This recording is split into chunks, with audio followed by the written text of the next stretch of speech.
What is going on, guys? Welcome back to the Death of Ultimate Spider-Man issue 155. Now, it's basically picking up straight where the last issue left off. Kind of. It's like the next day, pretty much. And yeah, it's Peter Parker's birthday, so a few things happen in this issue that you guys will not know about, so every now and again I'll like recap a bit just to like jog your guys' memory in case you don't know, because there's kind of a major part in this issue. That was my phone if you heard that. But yeah, so there's kind of a major part in this issue that personally I forgot as well, so you guys may not remember as well, but I'll just jog your memory like whenever we get up to that. But yeah, without further ado, let's get straight into this issue. Alright, so it basically kicks off with Peter Parker getting fired from his job. Now it's kind of just like working at McDonald's or something, you know, like a fast food restaurant. And just to jog your guys' memory here, Peter Parker actually got fired from the Daily Bugle because I can't exactly remember what happened now, but just, you know, the average job stuff. I can't remember exactly what happened, but yeah, so he's kind of struggling to get a job and stuff, and he did get a job and he got fired on the first day. I think it's the first day, I can't remember. Is it the first day? He got fired in the first 2 hours or something. But yeah, so then he gets a miraculous call from J. Jonah Jameson, and this is the major part that I need to jog your memory about, because if you remember, Ultimate Spider-Man comics went on until issue 133, and in that issue, a major event happened in the Ultimate Universe. And you know, like how comic writers like to start the numbering of comics again when a major event happens? So basically, Ultimate Spider-Man started at issue 1 again, but still in continuity. So it was if the comic was issue 134, but it was numbered issue 1, and that's it. But yeah, so when they got back up to issue 13, the Chameleon was actually disguised as J. Jonah Jameson, and obviously Peter Parker's spider sense was going off. So he thought, right, I'll follow J. Jonah Jameson, and he went down into an elevator, and J. Jonah Jameson basically knocked Peter Parker out and took him back to this abandoned warehouse. And of course, it was actually the Chameleon that was disguised as J. Jonah Jameson. And in case you don't know, in the Ultimate Universe, there's not just one Chameleon, there's actually two Chameleons, and they're known as the Chameleon Twins. And of course they work together. They're just like the Chameleon, except there's two of them technically. And basically, to not cause like panic to like Peter's family and stuff, they actually disguise themselves as Peter, or one of them does at least anyway.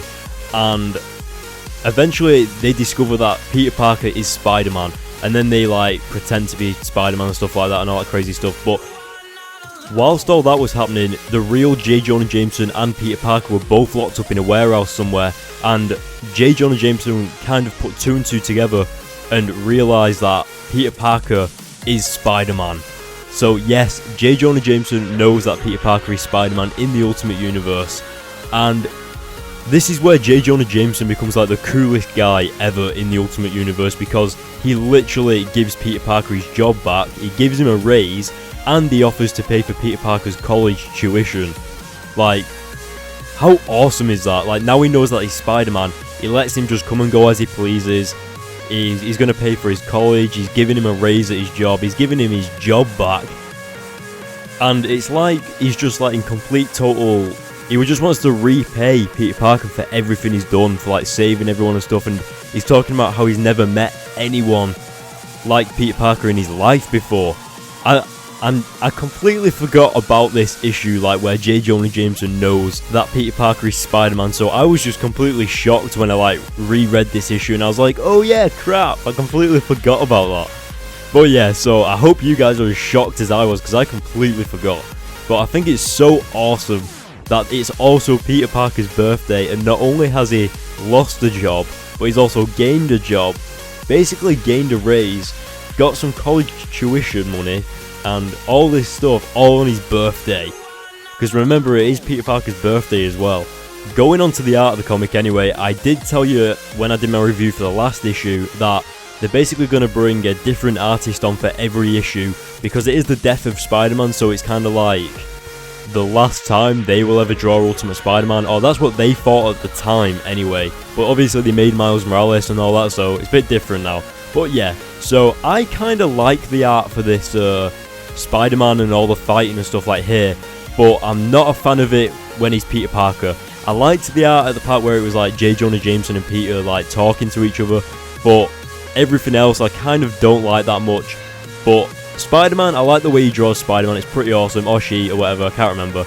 But then we go to Kitty Pryde. Now, in case you didn't know, during the Ultimate Spider-Man Clone Saga, Peter was actually dating Kitty Pryde, and yes, I do mean Kitty Pryde of the X-Men. And of course, no one thought that was going to happen, but it did anyway. And this is like sometime later now. She didn't always look like this, like Kitty Pryde looked like Kitty Pryde, but she's actually just changed her look for like this issue or something like that because people hate mutants, so she's kind of like in a disguise kind of thing.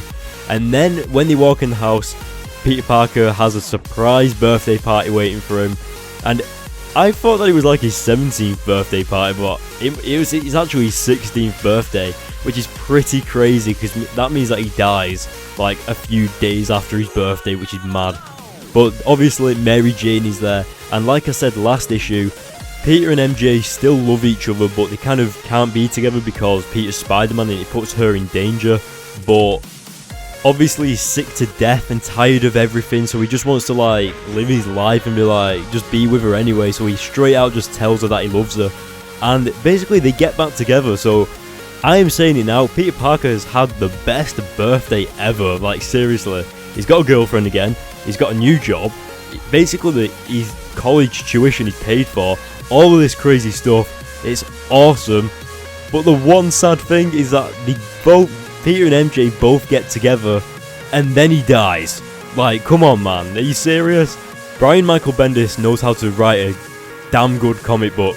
He also writes Miles Morales Ultimate Spider-Man as well, and you know how those cliffhangers are at the end, don't you? Exactly. So he knows how to write a comic book. Anyway, this issue was absolutely one of the kind of the greatest ones out of the Death of Spider-Man prelude, and most of it was just J. Jonah Jameson and Peter Parker talking to each other, and I love the dialogue between that. As I've already said with the artwork, I liked it with like the Spider-Man and the action, but I wasn't a big fan of like how the characters was drawn, like Peter and all that. But yeah, I'm going to give this issue a 9 out of 10, mainly because it would have been a 10 out of 10, but the art, as I've already said, kind of dropped my score a bit, but overall it was just an awesome comic. And yeah, let me know what you guys think in the comment section below about this comic, and how you felt about MJ and Peter getting back together, and then Peter dying in issue 160, and it just being so like, why? But yeah, so don't forget to hit the like button if you like my video. Please follow me on Twitter by going to the link in the description. We can have a talk on there if you want about anything. We can have a discussion about Ultimate Spider-Man, Miles Morales, Spider-Verse, whatever you guys want to talk about. And of course, don't forget to hit the subscribe button for more, and I will see you guys in my next video.